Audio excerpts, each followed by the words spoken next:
Hi friends. So ఇప్పుడు వచ్చేసి 2024 MP ఎలక్షన్లో ఓటేసి ప్రతి ఒక్కరు ప్రజలు వీళ్ళు ముగ్గురునైతే గెలిపించాలి. సో మన ఉమ్మడి ఆదిలాబాద్లో ముగ్గురు ఎంపీగా నిలబడ్డారు. సో వాళ్ళు వచ్చేసి స్క్రీన్లో అయితే మీకు ఫోటో పెట్టడం జరిగింది. సో వాళ్ళ పేరైతే నేను ఒకసారి చదువుతా.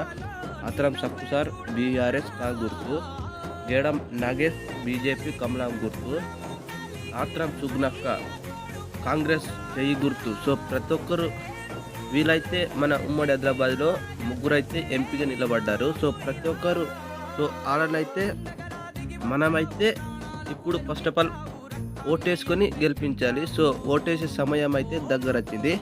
సో దానికోసం నేనైతే ఒక వీడియో అనేది తీయడం జరిగింది.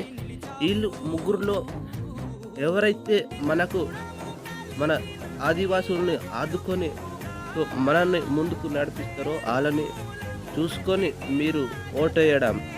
ఎందుకంటే మీరు మళ్ళా తర్వాత కాలంలో మీరు వచ్చేసి ఓటేసి గెలిపించినప్పుడు వాళ్ళు ఏదైనా మన ఆదివాసిని సో మనల్ని ఎవరు ఆదుకోలేదని బాధపడద్దు. దానికోసం మీకు ఎవరైతే నచ్చుతారో వాళ్ళని మీరు చూసుకొని ఇప్పుడైతే ఓటేసుకొని గెలిపించాలి. ఓకేనా? సో దానికోసం ఇదైతే వీడియో. సో ఇది వీడియో నచ్చితే ప్రతి ఒక్కరికి మీరైతే షేర్ చేయండి.